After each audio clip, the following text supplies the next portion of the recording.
आज से ठीक 40 साल पहले जब मैं और मेरा ड्राइवर साथी राजूराज नेशनल हाईवे 5 पर एक लंबी यात्रा पर निकले थे, वो रात आज भी मेरी आंखों के सामने वैसी ही जिंदा है जैसे वो कल की बात हो। मैं दिनेश, जिसे सब दिनों कहते थे, उस वक्त राजूराज का क्लीनर हुआ करता था। हम माल लेकर हिमाचल से मुंबई की ओर जा रहे थे। रास्ता लंबा था और मौसम बिगड़ता जा रहा था। आसमान में काले बादल उमड़ घुमड़ रहे थे और बिजली लगातार कड़क रही थी। रात के अंधेरे और भारी बारिश के बीच राजूराज ने अचानक शॉर्टकट लेने का फैसला किया। ये शॉर्टकट एक सुनसान और घने जंगल से होकर गुजरता था, जहां कोई भी रात में सफर नहीं करता। मैंने उसे मना करने की कोशिश की, भाई, इस रास्ते के बारे में सुना है, यहाँ बहुत लोग गायब हुए हैं। पर राजूराज हंसा और बोला, दिनू, डर मत, हमें कुछ नहीं होगा। जैसे ही हम ट्रक लेकर उस सुनसान रास्ते पर पहुंचे, बारिश और तेज हो गई। हमारी हेडलाइट्स के बीच में हल्की धुंध सी छा गई थी, जिससे हमें बहुत कम दिख रहा था। अचानक सामने हमें एक पुराना चाय का ठेला दिखा। ये अजीब बात थी, क्योंकि इतनी बारिश और तूफान में कोई चाय का ठेला क्यों चलाएगा। चाय के ठेले पर एक बूढ़ा आदमी बैठा था। उसकी झुर्रियों भरी आंखों में अजीब सी चमक थी, जैसे वो जानता हो कि हम कौन हैं। हमने ट्रक रोका और चाय पीने नीचे उतरे। बूढ़ा हमें देखता रहा और बिना कुछ बोले चाय बना दी। चाय का एक घूंट लेते ही उसने बोला, यहां से जल्दी चले जाओ, इस रास्ते पर बुरी ताकतें हैं। राजूराज उसकी बातों पर हंसा और कहने लगा, बाबा, तू क्या जानता है, हम रोज इन सड़कों पर चलते हैं। बूढ़ा एक पल को चुप हो गया और फिर धीमे से बोला, रात होते ही यहां से जो भी गुजरा वो वापस नहीं लौटा। तुम भी मत लौट पाओगे। मैंने राजूराज से कहा, चलो भाई, अब निकलते हैं। लेकिन जैसे ही हमने ट्रक में बैठकर आगे बढ़ने की कोशिश की, अचानक ट्रक के शीशे पर खून से सना एक हाथ दिखा। राजूराज ने ट्रक की रफ्तार तेज कर दी और तभी पीछे से एक जोरदार चीख सुनाई दी। हमने पीछे मुड़कर देखा, पर वहां कोई नहीं था। तभी चाय वाला सड़क पर गिरा और उसकी गर्दन अपने आप मरोड़ गई। उसकी लाश हवा में झूलने लगी, जैसे कोई अदृश्य ताकत उसे खींच रही हो। हमारी धड़कनें तेज हो गईं। समझ नहीं आ रहा था कि ये सब क्या हो रहा है।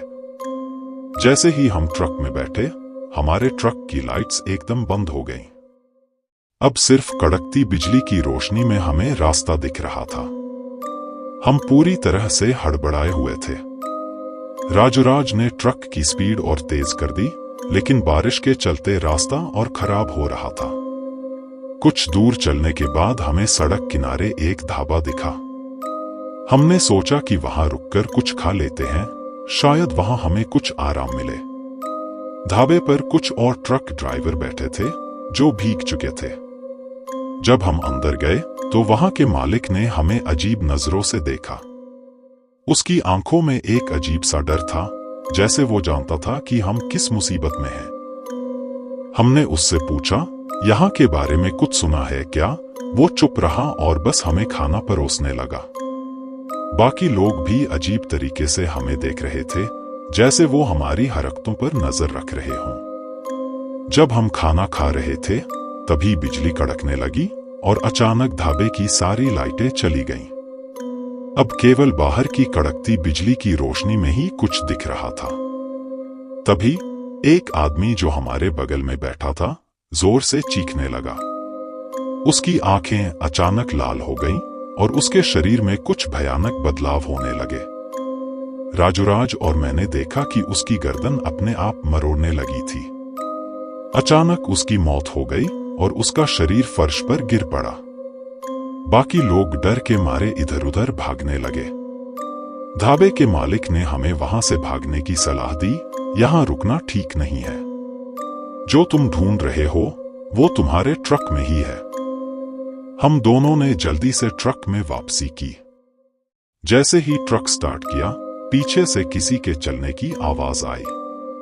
मैंने हिम्मत जुटाकर देखा लेकिन वहां कुछ भी नहीं था। लेकिन ट्रक के अंदर अजीब सी ठंडक बढ़ती जा रही थी, जैसे कोई अदृश्य ताकत हम पर हावी हो रही हो। ढाबे से निकलकर हमने ट्रक की रफ्तार और तेज कर दी।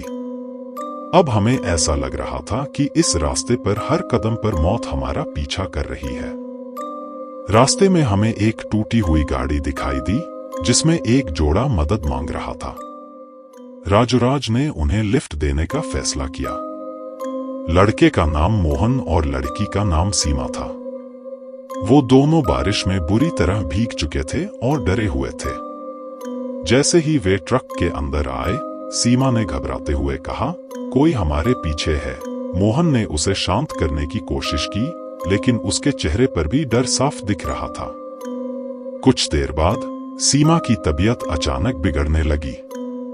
उसकी सांसें तेज हो गईं और उसने चिल्लाकर कहा, वो आ रहा है।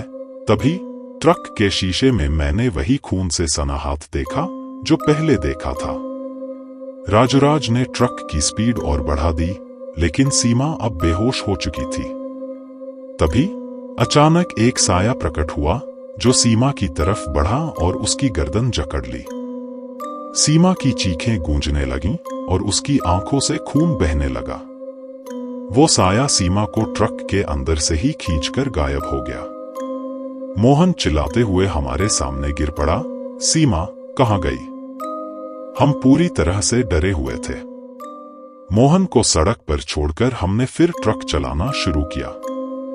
अब हमारे सामने एक और अजनबी गाड़ी वाला आया जो पुरानी गाड़ी चला रहा था। उसने हमें रोका और बोला, तुम्हारे ट्रक के पीछे कुछ है, सावधान रहो। उसने हमें बताया कि ये ट्रक पहले एक आदमी का था जिसका नाम वीरू था। वीरू ने इसी ट्रक में अपनी जान दी थी और अब उसकी आत्मा इस ट्रक में रहती है। उसने बताया कि वीरू की आत्मा उन लोगों को पकड़ती है जो इस ट्रक में सफर करते हैं। वीरू कभी किसी को जिंदा नहीं छोड़ता। राजूराज ने उसकी बातों को मजाक समझा, लेकिन जैसे ही हम ट्रक में वापस बैठे, ट्रक का दरवाजा अपने आप बंद हो गया। वीरू की आत्मा अचानक प्रकट हुई और राजूराज को जकड़ लिया। राजूराज की आंखें सफेद हो गईं और उसका खून उसके शरीर से बहने लगा। मैं चिल्ला रहा था, लेकिन राजूराज ने मुझे ट्रक से बाहर धक्का दे दिया। अब मैं अकेला था। राजूराज मर चुका था और मुझे यकीन हो गया था कि इस ट्रक में जो भी सवार होगा उसकी मौत निश्चित है। ट्रक के अंदर वीरू की आत्मा मंडराने लगी। उसने मुझसे कहा, अब तुम भी मेरे साथ चलोगे। लेकिन तभी सुबह की पहली किरण फूटी और वीरू की आत्मा धीरे धीरे गायब हो गई। मैंने किसी तरह हिम्मत जुटाई और ट्रक से कूदकर अपनी जान बचाई।